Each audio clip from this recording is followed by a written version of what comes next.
Hello, my name's Colin Crithers, and I'm a student reporter and broadcaster at the University of Iowa. As a journalist, my job is to tell stories, while also balancing everything else going on in my life as a student. But no one tells our stories. So, my goal is to tell the stories of the student journalists, broadcasters, and storytellers all across the country. Let's walk the student beat. Welcome in. Today, we're walking the student beat with Jessica Kemnitz of Michigan State. Jessica, how are you? I'm good. How are you? I am great. Thanks for spending some time here and joining us here on the Student Beat. If you first want to tell us a little bit about yourself, your background, and the journalistic outlets you currently work with. Yeah, so I'm going into my final year at Michigan State University, and with them, I run for the club cross country and track team, and I run their social media. Um, I also work for Impact 89 FM. I work for Spartan Sports Report. It's not really a job, but it's like a class, and it's really fun. And then I also work for Big Ten Student U. Right now, I'm interning back in my home state with the Rockford Rivets, but sports has always been my life. Like I've always played them. I've always gone to games, and yeah. There's a lot of directions we're going to go with the amount of different things you're doing. You're doing a lot there. I'm going to hold you to the last part you just said, though, about how sports has always been a big part of your life. When did you realize that journalism could be in your path and might be something you wanted to do? So funny story, all throughout high school, I was going into marketing. I never ever considered journalism. I hated talking to people. Um, I didn't like giving like speeches. I was very social within like my friends and people, but the second you put me up in front of like a group, I like freaked out. But my senior year, I found out I didn't get a direct admit into the business school at Michigan State, which is why I picked to go to Michigan State. And I was like, oh no. So my first week at MSU, I cried on the phone to my parents because I didn't want to go to the business school anymore. It wasn't even about like, I had to reapply or anything. It was just I walked into the business school, saw everybody all dressed up in their suits and stuff, and I said, no, I can't do this. No, I can't. So I was almost going to go the athletic training route. I was very close because I knew I wanted to work in sports, but realized I can't do gross stuff. Um, and that's like the whole point of athletic training. You have to deal with that stuff. And I'm horrible at science. So I was sitting in my dorm room one day crying because I'm like, I don't know what to do. So I guess I have to drop out of school. And my parents were not going to let me drop out of college. So, that wasn't going to work out. And my friends that I met like a week prior during Welcome Week were like, you're a talkative person. Why don't you do like the broadcasting stuff? Aren't there sports reporters? And I was like, oh my gosh, you're so right. So I gave it a shot. And it's like, if I hate this, like I'll switch again, I'll figure something else out. And I decided to officially declare my major. And I went to my first journalism class and met all of my sports journalism friends. And I was like, this is definitely something that I should have come into school to do. I felt behind because I officially started my journalism classes one semester late and then got into the sports journalism start about a year later. And I'm sure you can agree, a lot of people in this field have kind of known for the longest time they wanted to do this. So they started things back in high school, and I was so behind. I'm like, I don't even know what route I want. So I started off as a writer for Impact. I joined them my first semester, my second year, and I did writing for soccer because that was the sport that I played. That was the sport that I knew. I wrote all the previews and I went to almost every single game for the women's team and did mostly all those recaps as well. And then I kind of went through with like volleyball and gymnastics. And then I didn't really like writing as much. So then I decided I can't write about some of these sports. So I picked up photography because my mom had a camera. And I was like, oh, this is kind of fun too. And then once I started building that resume, I got into Spartan Sports Report, tried anchoring, and I was like, I need to broadcast. And then I ended up at Big Ten about a semester later. So very like up and down path. It was not linear at all. I had no idea that this is where I was going to end up 4 years ago, but here I am now. Again, everyone's path is different. You kind of hit already the big three: writing, photography, and the broadcast side of stuff. Do you have a favorite? Is it the broadcast side? I I love sidelining. It is one of my Mm. favorite things. But if I had to choose between photography and sideline, it's hard because I just have favorites about both of them. But Absolutely. for my future, I definitely want to go into broadcasting more. Oh yeah. And again, photography is fun. I've seen some of your work. It's fantastic. And we'll make sure we put some of it below so people can go check it out. But yeah, I mean, yeah, it was not similar for the way that we went about it, but my path also going into Iowa, I wasn't thinking I was going to do journalism. I'd done some like journalism work in high school. I didn't do any like writing or broadcast. I was like a direct, like behind the scenes. I was like a tech person, right? So I was going into high school, in college, thinking I was going to try to go into a front office with like a baseball team or something. So I got a job as a student manager, and as soon as I got the job, they're like, "All right, let us know if you accept." And I'm like, "All right, let me sit on it for a day." And as soon as I got off the phone, I was like, "Oh, I think I really want to try like actual on camera stuff with journalism and see if I like it." So I felt that little gut punch, and I turned it down, went back to it, and ended up again finding my way, finding my path, and it worked out pretty nicely. So let's kind of dive into some of the stuff you have done at Michigan State first before we go over to the Rockford Rivets. The one thing is, of course, you've hit all these different things, and you kind of realize that you really like the broadcast and sideline parts of it. Was there a specific game or story that you told that made you realize, wow, this is really like my thing. This fits more into my style. Yeah, so my first ever sideline, I won't lie, I didn't prepare as much as I should.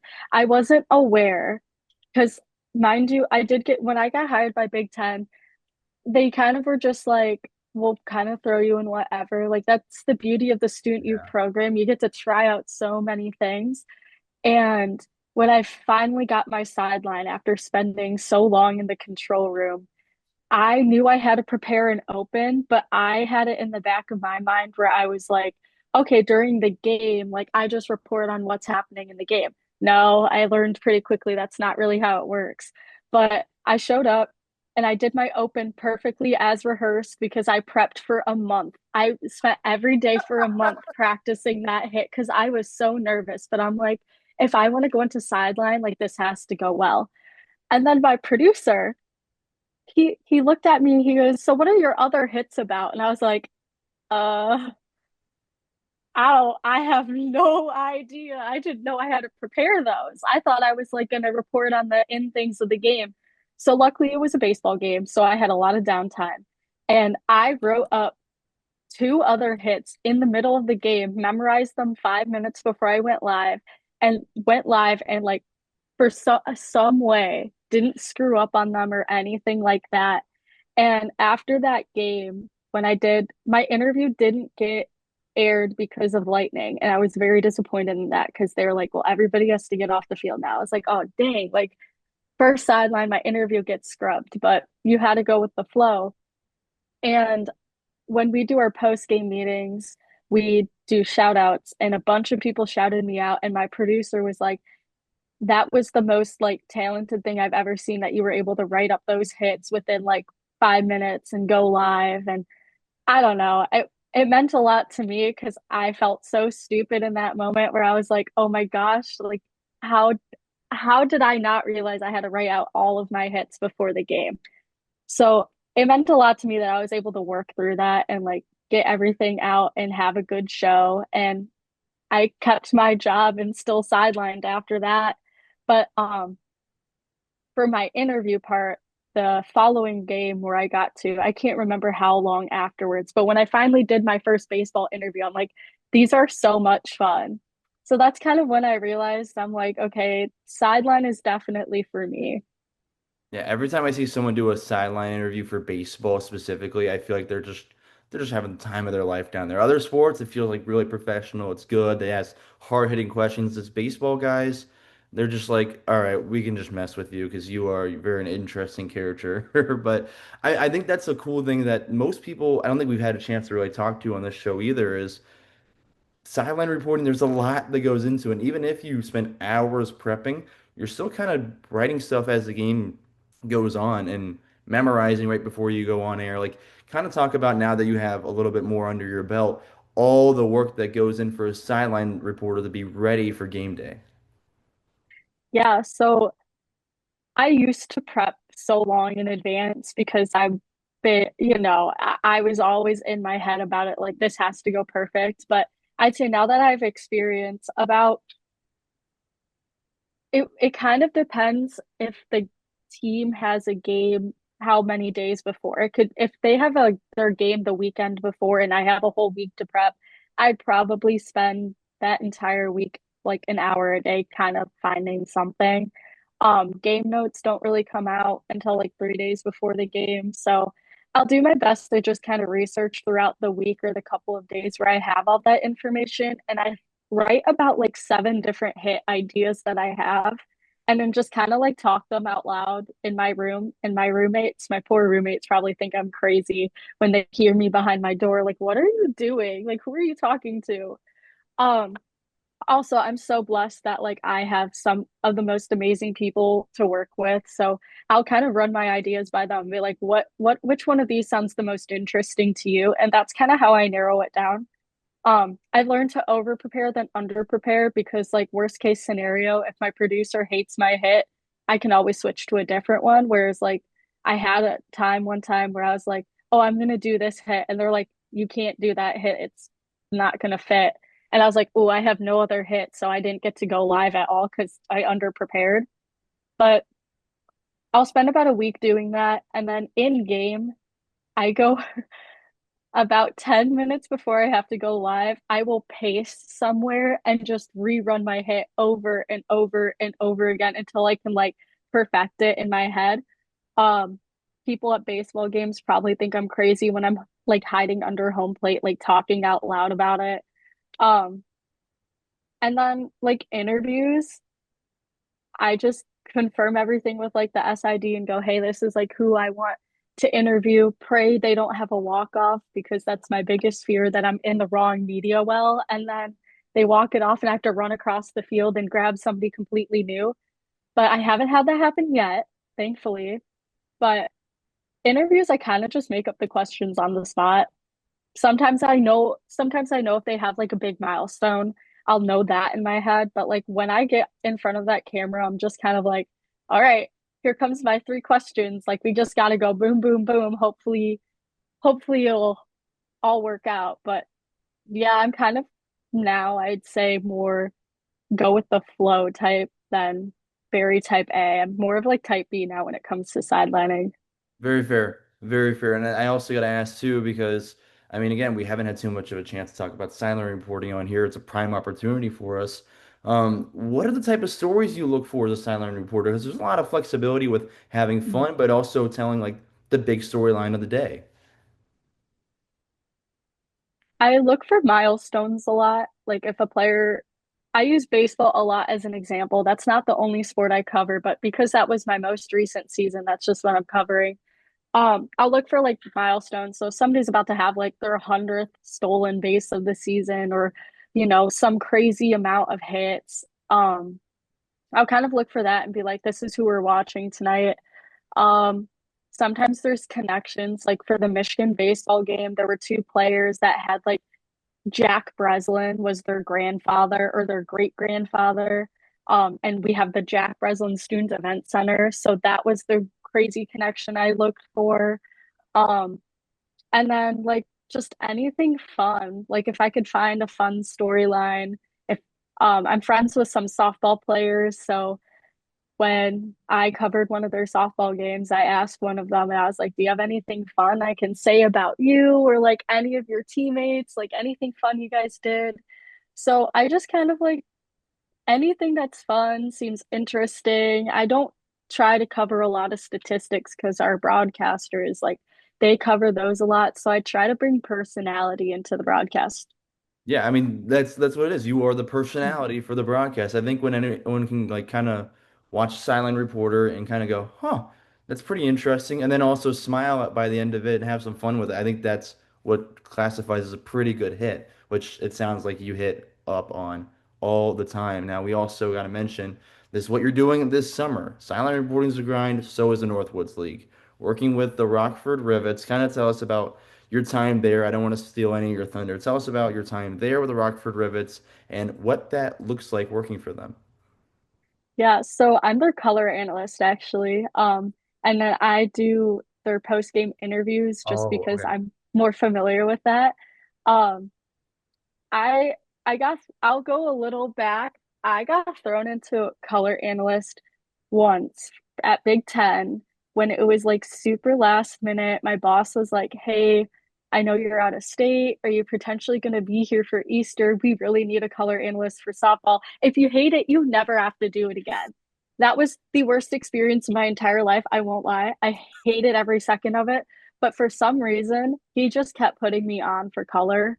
Um, so I got a lot of color opportunities, mostly with like baseball. I did one women's basketball game and then volleyball too. I've never played basketball, so that was quite an experience. But I like to keep my horizons open, and color definitely has helped me improve as a sideline reporter. It's gotten me more confident in front of camera.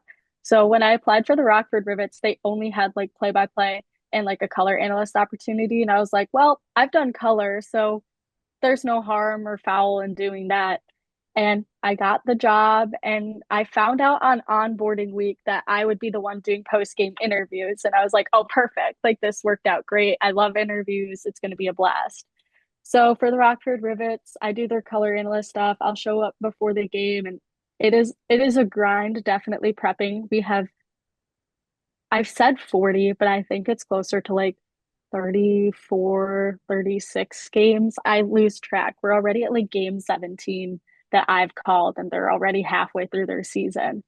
But, prepping for all these teams and the constant changing of like stats and all these storylines and, all these players that are coming in and out of teams because the Northwoods League, they have like players on temporary contracts, full season, half season. Some players will get waived or like leave randomly, and I'm just like, where did this player go? So I wouldn't say it's like super smooth, but it keeps you on your toes, and it definitely has helped me become a better broadcaster because I'm forced to constantly pay attention, and upsets happen all the time. Like, there have been times where I'm like, there's no way we win this game, and then we win the game. And I'm like, oh my gosh. So it is just a really fun time. It's, seeing all these players from different levels. You have D1 players and you have JUCO players on your roster, and they're all coming together to play for the same team. And then like it's super fun that I get to make connections and work with other interns, and my broadcast play by play. Like, he's awesome, and we have a blast when we get to call the games together. And so personally, the post game interviews that I've done with the Northwoods leagues have topped all of the Big Ten interviews that I've done. I think they definitely have a lot more fun on them because it is summer ball.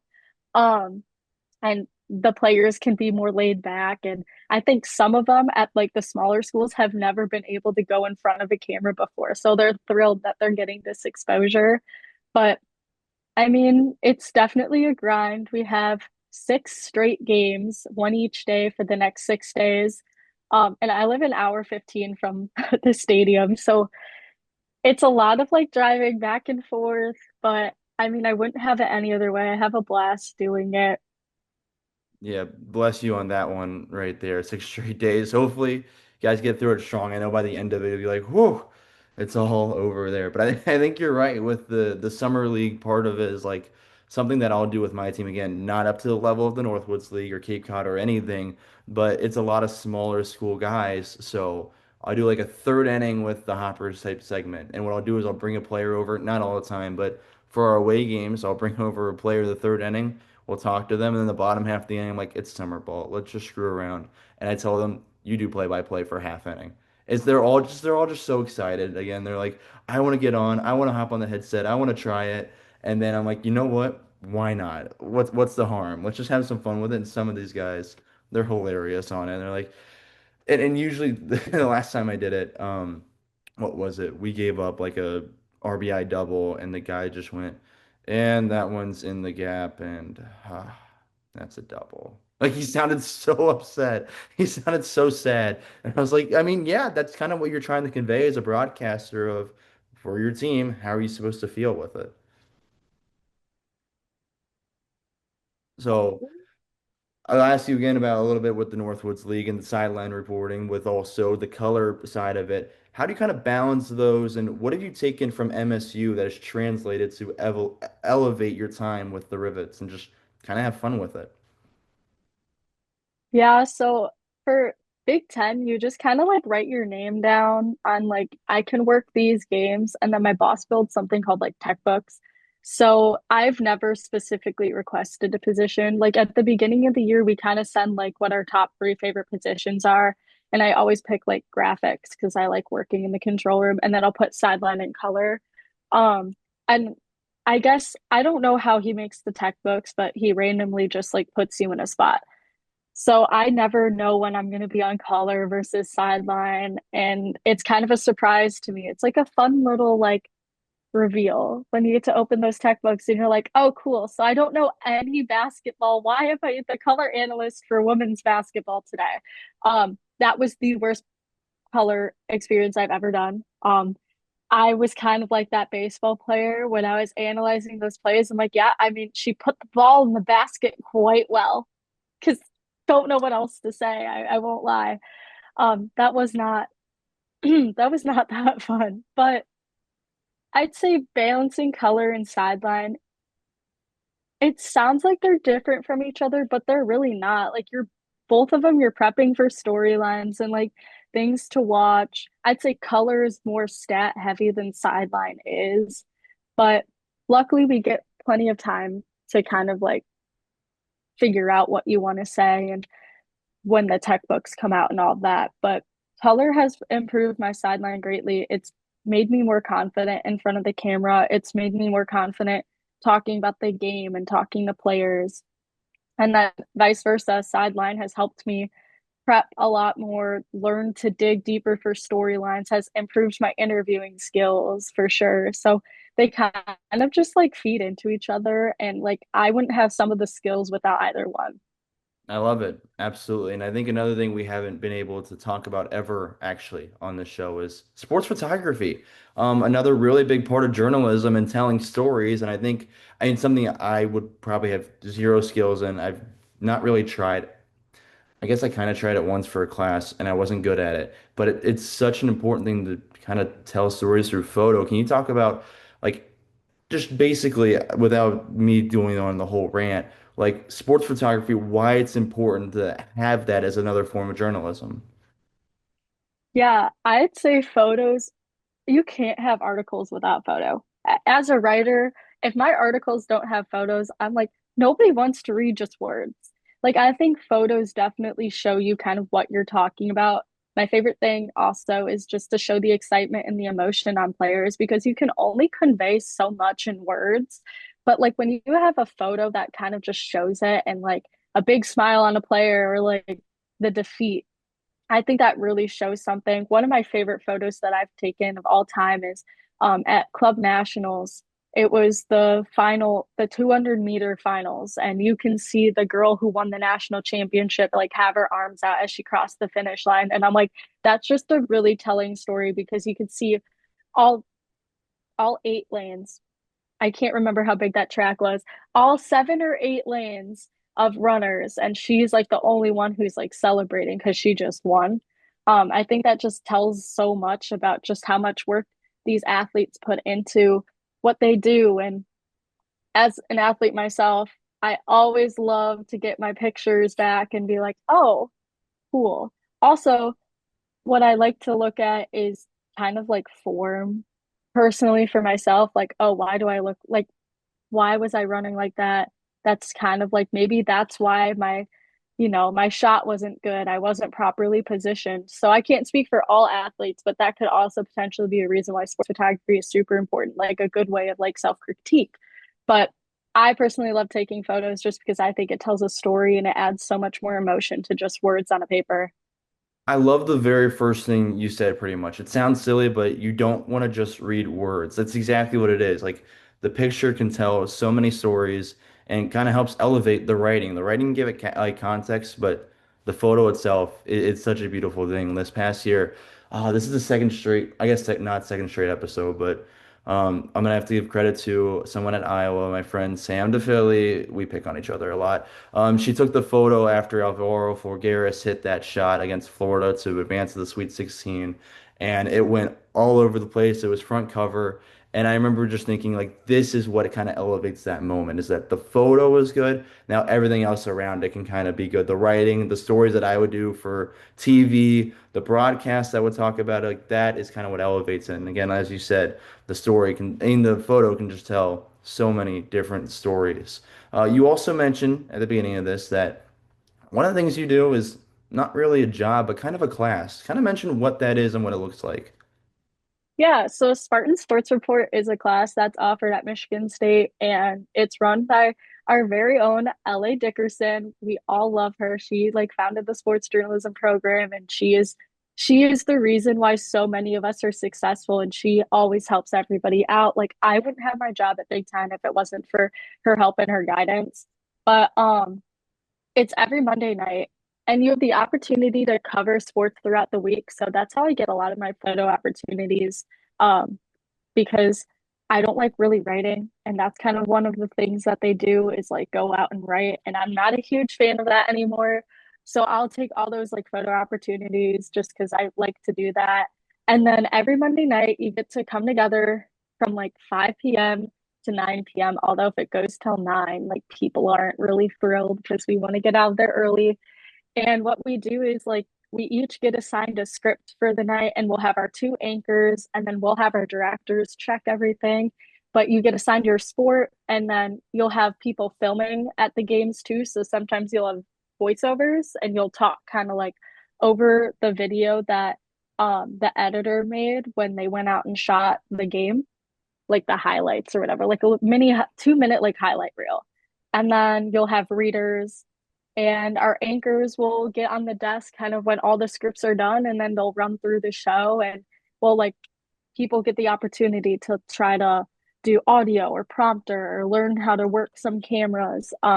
If you've never tried like anchoring or like talking in front of people before, that class is kind of your chance to be like, if you want to try anchoring, if you want to try speaking, like this is your day.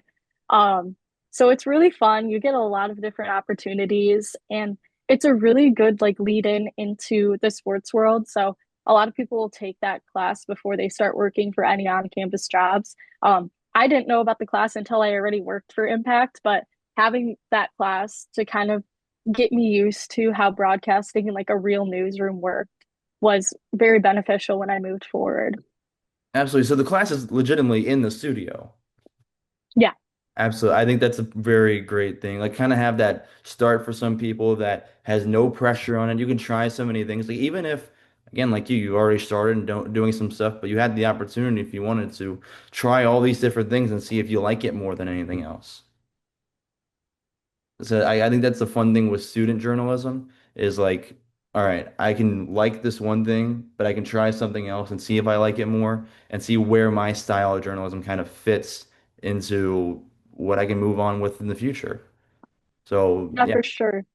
And some people definitely have found kind of what they liked in that class. Like I know my friend, and I don't know if she wants me to say her name, so I won't, but my friend never thought she wanted to go into broadcasting. Um, she was always a writer, and then we anchored together. Um, well, she anchored with some other girl, but we got to anchor together too. And she now works at Big Ten as a sideline reporter, something she never thought she would do. So that class kind of just opens up the idea of like, hey, if you like it, this is like your time to try it. Yeah. Was it kind of just like the chemistry when you guys anchored? Was it on point or what was that? Was it just that she felt very comfortable doing it? I can't remember the exact timeline. I do believe she got the job with Big Ten before we anchored, Oh, but when we anchored together, you could definitely tell we had a lot of fun on that. That was the previous show that I anchored. I only anchor about once a semester, but when we anchored together, we had a lot of fun. I have a horrible memory sometimes, so I can't remember if that show was before she got her first sideline or after, but regardless, like her first time anchoring with the other girl definitely was kind of like, ooh, I might want to try this. Yeah, no, absolutely. I think you can tell when some people are having a lot more fun on whether it's a newscast or broadcast or play-by-play color, sideline, whatever it is. Like there's a guy I'll give a shout out to back at Iowa named Ryan Paris. When we call games together, I don't know what it is, but we have some pretty good chemistry and we just bounce off each other like two absolute buffoons. You listen, you're probably like, these guys need to focus on the game at this point. Like, what are you talking about? But we have a lot of fun with it. And again, he's really good at what he does up there. Um, I think to your credit, you might be the most well-rounded journalist we've had on the show. I mean, you've hit every corner of what we do. And you've done well with it all, obviously. So I got to ask from your perspective, having seen everything that you have and doing so much, why do you think that student journalism is so important for people on the outside looking in to pay attention to? I definitely think that our generation has gotten so well with like understanding how social media works and how the media works. And I think that the current students right now have like a really good understanding of what exactly people across the internet are looking for. And we have such great role models to look up to, like people in the professional industry right now who have come and spoken at Michigan State are just so beyond helpful with kind of improving our craft. And I think student journalism is super important because you can just it offers a different light and kind of a different generation like telling stories. Some people kind of like I think it just definitely leaves a bit more creativeness to what we can offer. People like to try new things. I know photographers that I work with have tried different ways of photography that you don't really see in the professional industry at the moment. And some of those things sound super cool. So it's really interesting to see just the student journalists of today, like trying different things and stepping out of their comfort zone to see like what works and what doesn't work, and then networking with the professionals and they kind of like help us out as well. Um, but I know some people are probably like students, they're not really well rounded, but I'm telling you, like, if you watch some of these Big Ten Plus broadcasts, they look like professional Big Ten Network broadcasts.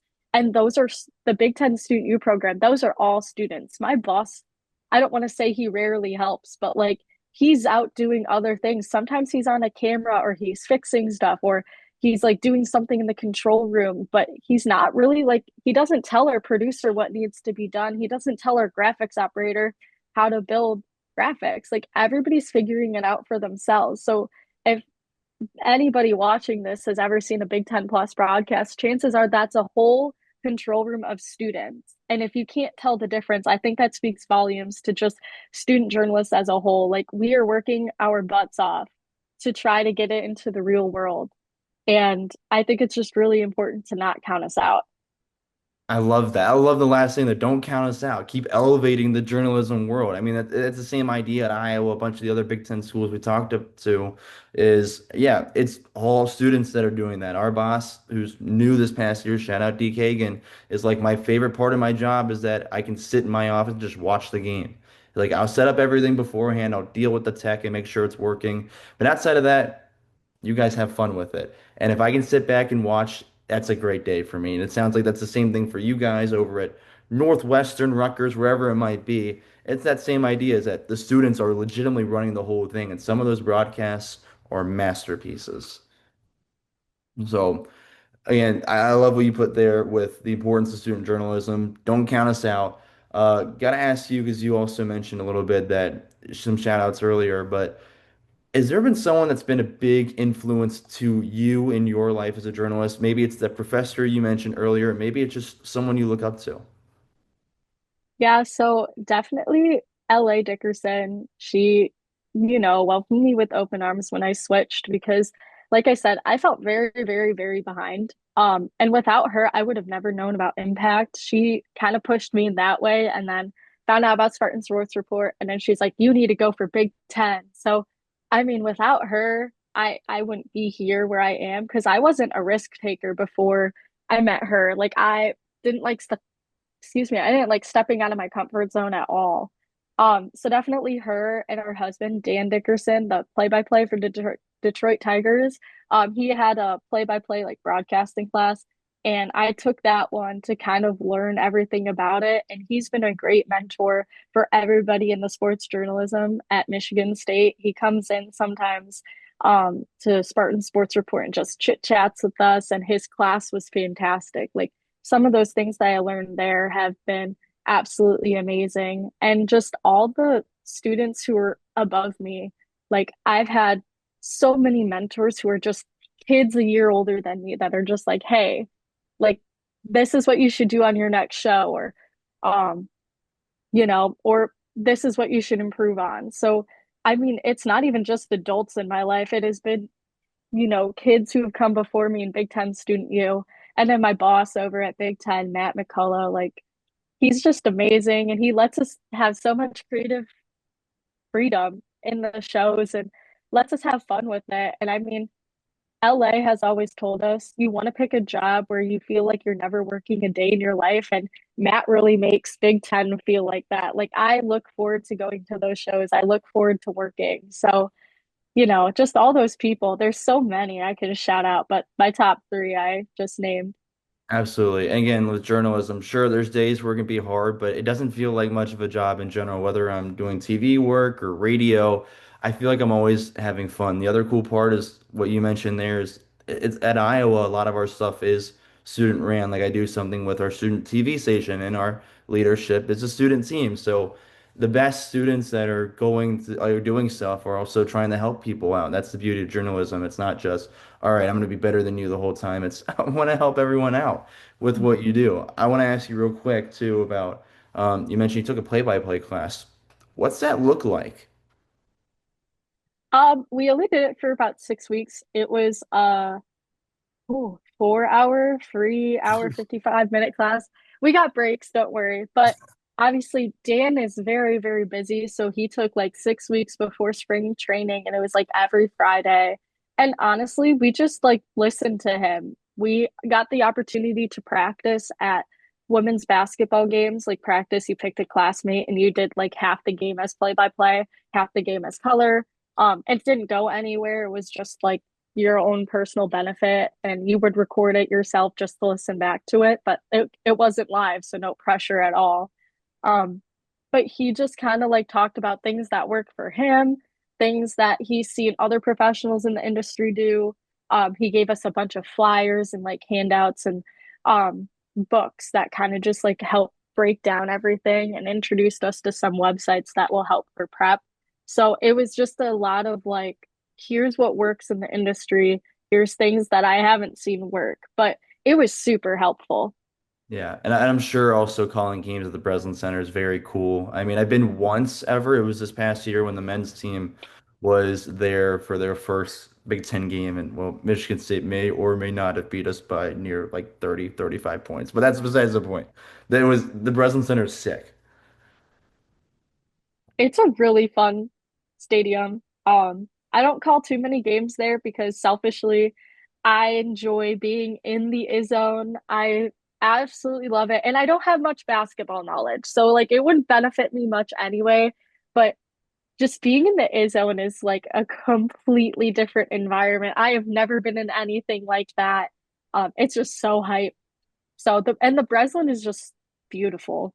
Yeah, oh my gosh. I mean, that student section's so much fun. I can't blame you to be in the end zone. I mean, it's fun, it's loud, they get rocking in there. I got to give credit where credit is due. That was one of my favorite student sections in basketball that I've ever witnessed in person, I should say. Oh, let's go. If you see our big like cutouts, I'm the girl with the chicken nugget most of the time. I will fight for this massive like McDonald's chicken nugget. Like that was my staple in the Breslin. Like I will fight. I will get there early and when they start passing them out, I'm like, I need that big chicken nugget. Like give it to me. They probably just know at this point, just like, oh, I'll give it to the chicken nugget girl at this point. Like I have my ID out. I'm like chicken nugget. And they'll ask sometimes they'll have like the big one, they'll have the one where there's like six of them and like a dipping sauce. I'm like, no, no, I want the one big chicken nugget. I don't want the one with the sauce. Like I want the massive nugget. As soon as we're done with this, I'm gonna go look through some old basketball games and find the chicken nugget up in there. Why is it just because it's like it's one of the first ones you got, or like it's fun, or is there anything behind it, or it's just I want the nugget? So for like free throws, we have something called brickin' for chicken. And it's if they miss like consecutive free Yeah. throws, you get free chicken. And I don't know, I the first time I was in the Breslin, like in the zone, I saw just the massive chicken nugget, and you get put on the Jumbotron a lot. And I've made it on live TV with the big chicken nugget. And I was just like, I just want the chicken nugget. I'm a big chicken nugget person. I love nuggets. So it was just kind of like, okay, I need the big chicken nugget. And it kind of just became my thing. I thought I was going to have it for one game, but it just became like, okay. So I'll always be behind the hoop, and you'll see me for like, I think it's the first half. It's one of the halves of the games. I believe it's the first half of the game. I'll have the big chicken nugget. It depends what side I'm sitting on because one side, gets it and then they have to flip them to the other side because it's like the free throw distraction stuff. This is the greatest thing I've ever heard. That's awesome. Also, I meant again, it's not with Michigan State, but it's with Michigan. If you cover soccer this year, and you cover a game against Michigan, good rivalry. Go ahead. Good advice is to talk to Michigan's new soccer head coach. He came from Iowa. That's my little advice I'll give you. He's very nice, and I'm sure getting a little info on your rivals wouldn't hurt at all. Because I would tell the people of Michigan, but no one ever responds. So there's. I'm sure you like to hear that. Is that these Michigan Wolverines, man? Gosh. Yeah, I grew up in a house. I was not allowed to go there. I wasn't allowed to like apply there. We did tour it, but my dad grew up a Hawkeye. He went to Iowa. So I have nothing against the Hawkeyes. Actually, at work, wait, it's right here. At work, I wear black polos and I used to wear a gray rivet sweatshirt, but it would leave like little white felt things and it looked horrible in interviews. Um, this past year, I went to the Iowa Michigan State football game and I wore both Iowa and Michigan State because I have nothing against it. I wear this to work all the time. That's awesome. Yes. All Yes. the time. I go to Michigan State, but I probably wear my Iowa zip up at work when it gets chilly. Awesome. I love it. And that game too was pretty, that's a good one to go to. Unexpectedly, honestly, though. Oh, I was shocked. Thankfully we didn't get blown out, but I went to Iowa, Michigan State, and Minnesota, Michigan State, and both of those were fantastic. I Yeah. did a lot of traveling for some reason this year. I have no idea why, but But why not? I mean, it's the fun part of it. It's what we can do in college. I oh remember yeah, with that Michigan State game, not that I will call out too much, but we talked to the Michigan State radio broadcasters right before, and because I was on a radio for that game. And and without saying too much, we'll just say the confidence wasn't very high because Michigan State was struggling at the time. yeah, And where we set up, there was a literal window that separates us and the Michigan's like student radio team. And at one point, we just kind of looked at each other, locked eyes, and we're like, okay, we've got a game. And that's what we were hoping for. We both beforehand, like, please just hopefully, I don't like one side or another. We just want a game because that's more fun to call mhm, than just. And there's another score, and it's a 40-0 game either way. Like, whether I was losing or I was winning or whoever it might be, those are the mhm, games that make it more enjoyable and honestly are more real worthy. yeah. They were student broadcasters, right? Yeah, student broadcasters. Yeah, I know that both of them. They're amazing. They're They're so good. funny too.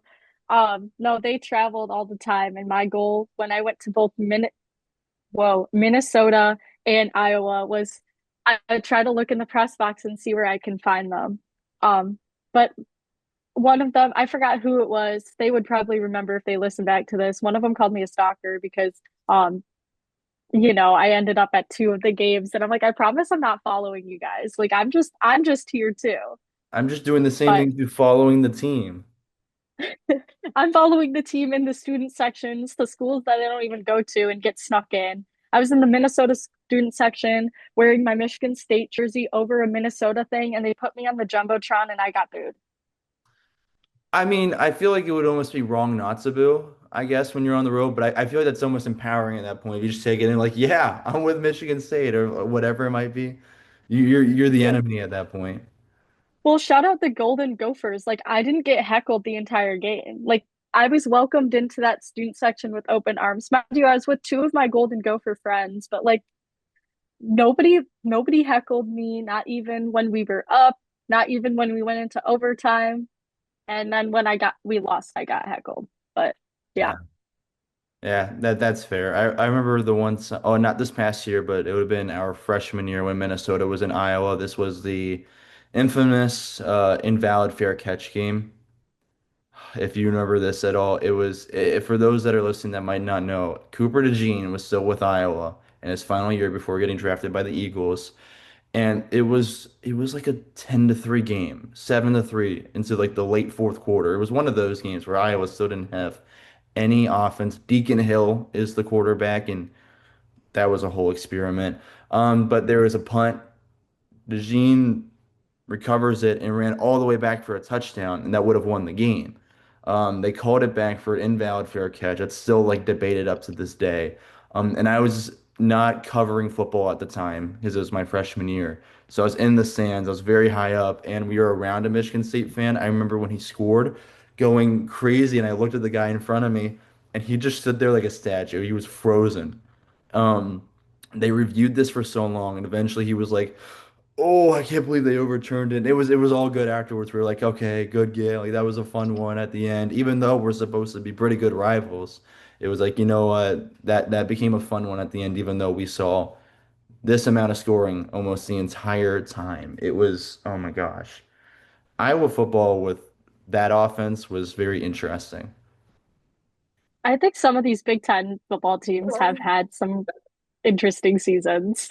That's the probably the best way to put it. I would usually tell people when I went home, like, here's how game day worked. You got to the stadium, you got in, you waited, the game kicked off, you're excited for it, you're pumped for the game, and then there's no scoring. By the second quarter, you're like wondering if it's anything's going to happen.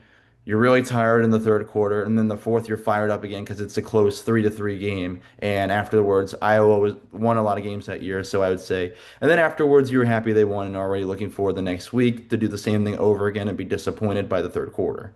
That was kind Yeah, of how it went. make that though, you get blown out in every single quarter and you walk away with a loss every game. I definitely was not upset. It was just very interesting. I will say that. Don't worry, don't worry. No, very fair, very fair. I gotta get you back on the journalism thing for a second here. Asking because I mean, obviously, there's a big thing with this episode, women in sports. It's a tough thing to come across sometimes, unfortunately, and I think representation obviously is a huge thing. What do you feel? This is almost a bit of a loaded question. I apologize, but what do you feel almost as a woman in sports being able to kind of cover so many things and put yourself out there? Luckily for me, I've been pretty respected with everybody that I work with. I haven't come across any issues. I'm aware potentially going forward that I might and I don't know how ready I am for that, but something that I've learned is like you just got to do your job and you really just have to keep your head up. But I think it's really important to kind of just break that stereotype. Like I know what I'm talking about. I grew up playing sports. I don't know why that's so hard for some people to comprehend that like girls like sports. I'm a female color analyst for a Northwoods League team for baseball. I never played softball, but I went to so many Cubs games. I know what I'm talking about. I don't feel like people should be discredited at all. Um, I know female sideline reporters is a much more common thing than color analysts, but you know, luckily for me, I haven't come across any issues yet. I say yet because I know it's coming. But, you just got to find the people that you trust for sure and like can rely on. And if any of those issues happen, I definitely will just have to keep my head up and like do your job because at the end of the day, like if you haven't done anything wrong, then you're never gonna you know, there's nothing that's going to happen to you. People are going to hate on you, and I'm sure plenty of male broadcasters get hate and all that in their thing. So that's no different. But being a woman in the public eye for sure makes me a little nervous. I'm sometimes scared after Big Ten games to like go on to Twitter or something and see anything that's being said. And I haven't seen anything yet, but it's always a little nerve-wracking to see what people say and kind of have the stereotypes of like, oh, she's a woman in sports. She just wants to be around the guys or she just wants to be a pick me or all this stuff. But at the end of the day, what can I say? There are girls out there who like sports. There's girls out there who play sports. And if you have an issue with it, I mean, get with the times. Like this is 2026. There's plenty of girls out there who do this, and I think it's more you got to get used to it because the amount of girls that I work with who are incredible and who will go so far in this industry is insane. And truly, I think that some of the girl broadcasters that I've talked to have given me better advice than some of the guys I've talked to. So it's just who cares, you know? I love it. I love it. I love every bit of it. And so far, nothing crazy yet. But when it comes, I'm just gonna hold my head up and be like, oh well, this is my job, you know? I'm out here and you're just sitting at home hating on me because I'm doing my job. Like, I don't know. You're on the couch, I'm out here with the team. No. Like that, like I hate that you have to say like, yeah, it's probably gonna come. You have to expect it. Like that's the Mhm. unfortunate but horrible reality of what things could unfortunately be. But I like that, you have the mindset you do and you have people behind you that will help out no matter what. I think that's a great thing. I also like that you brought up like it's one of my things that I've kind of told people for a while. It's like I hate the idea that you have to play a sport to know the sport. You don't. Like you can watch so much, you can look up things, you can understand things. Like, for example, without the female part of it, obviously, I am not a very great athlete. I wasn't horrible, but I'm not a great athlete. However, I understood these games because I had the idea of like, all right, I can watch this, I can understand it, I can communicate it. I just couldn't execute it because I wasn't a great athlete, right? So I think Mhm. that's the big thing of like, I don't care if it's hockey, softball, volleyball, whatever it is. Not playing the sport does not mean you can't be a good broadcaster, can't communicate what's going on. Exactly. And I mean, at the end of the day, yes, having the background will help. Like I significantly think when I start calling soccer, I'm going to have a little bit more to say because I've played and I kind of understand it. But the amount of stuff that you have to prep for just because you played softball doesn't mean you can show up to, be a softball color analyst or sideline reporter and not have put in any ounce of effort at all. So it all comes down to your prep, and that's always what it's been. So me prepping for baseball, I'm putting as much effort as I can because I don't know the teams that I'm covering well enough. Obviously, now I know Rockford well because I've covered them for so long at this point, but it's like it always comes down to your prep. You could have been like the best softball player in the entire world, but if you show up with no prep, you're not going to do well on that broadcast.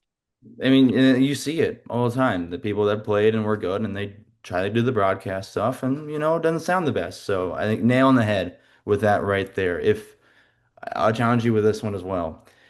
You've done stuff with Big Ten Plus, you've done some with the Rockford Rivets, and there's probably been younger girls that have seen you do your work and have probably enjoyed it and may end up wanting to do the same thing as you when they grow up. What would be your message to girls that want to go into sports journalism? Step out of your comfort zone, try things that you haven't done before. Um, And seriously, like, just try things. That's the biggest advice I can give you because that's how I got here. I didn't expect to ever be in this place that I am right now, but it's because I stepped out of my comfort zone and tried new things. And that's how I ended up as a sideline reporter and as a color analyst. And also, it's to find like 2 to 3 people that they don't even have to be people that you work with, but find 2 to 3 people that you can always rely on because at the end of the day, when things get hard, you need to turn to somebody. You need to rant sometimes. You just got to find those people that you can trust. And you can rant about anything. You can rant about your outfit. You know how many times I've called my friend right before I went live and like, I don't even like this outfit. Like, what do you think of it? Um, but my two biggest pieces of advice, try new things, step out of your comfort zone and give something you've never done a shot. And if you hate it, never have to do it again. That's my biggest thing. And to find your people. You get to walk away saying you tried it, you didn't just shy away from it, and then you got a group of people behind your back. I think that's a good message for anyone. I appreciate you sharing that right there. Before I ask you my little final thing, which kind of is similar to that, I want to give you a chance for a little bit of a self-plug here, a chance to shout out your work and where people can find you after they listen to this episode. Yeah, so I have my Instagram account. It's Media by Jess K. I post a lot of my photos on there. Um, I I try to keep up with posting my broadcast stuff. It's kind of hard to catch up with a lot of that. As you know, it's hard to go back and screen record it and clip it, but I try my best to do that. And like I said, you can find me on Big Ten Plus and our incredible crew over at Michigan State. But this is also a plug for all the Student U programs, just because, they put in so much effort. So watch Big Ten Plus because those students work so hard. And also tune into Impact 89 FM. Our students there put in a lot of work, as well as Spartan Sports Report when we start back up again in the fall. Shout out, shout out, shout out. Remember those listening that all of that can be found in the description of wherever you're listening to this, YouTube, Spotify, or Apple Podcasts. I'll make sure all that's linked for you so they can easily access that. I gotta end you on a tough one here, on a good one. I asked this to most people, but if you had to go back to that girl that was thinking she was going to go into marketing in high school and start off with college, walking that business school, not really loving it, trying to find her way, and then told her now that this is where you're at. You're interning in the Northwoods League. You doing so many different things at Michigan State. What would your message be to her? It all worked out. You don't have to cry in your dorm room in week one and threaten to drop out of college. I think that is the funniest story to tell people all the time. Like, I wanted to leave. Like, Michigan State was my dream school since like middle school. And then the second I get there and switch my major, I was like, I have to leave. Like, this is not working out. It always works out. That's what I would tell her. It always works out. You have to put in the effort, but like you found your people, you found what you love. And now you're a risk taker, which is shocking because I never ever took risks back in my high school career. I was always like, go ABC, this is what I'm doing. But it's kind of crazy how I ended up here, but definitely it always works out the way it's intended to. I love it. Absolutely. Taking the risks in journalism, you find your way. Well, Jessica, thank you so much for spending some time here on the Student Beat and joining us here. Yeah, thank you so much for having me. Thank you for listening to this episode of the Student Beat. Make sure to check out all of Jessica's work and follow her so you can continue to see all the amazing things she does. If you want to be the next guest on the Student Beat or know someone that you believe should be, don't be afraid to DM the podcast on social media. Speaking of, that's where you can stay up to date with all upcoming episodes by following on X, Instagram, or TikTok at The Student Beat. We just walked The Student Beat. I'll see you next week for a brand new episode.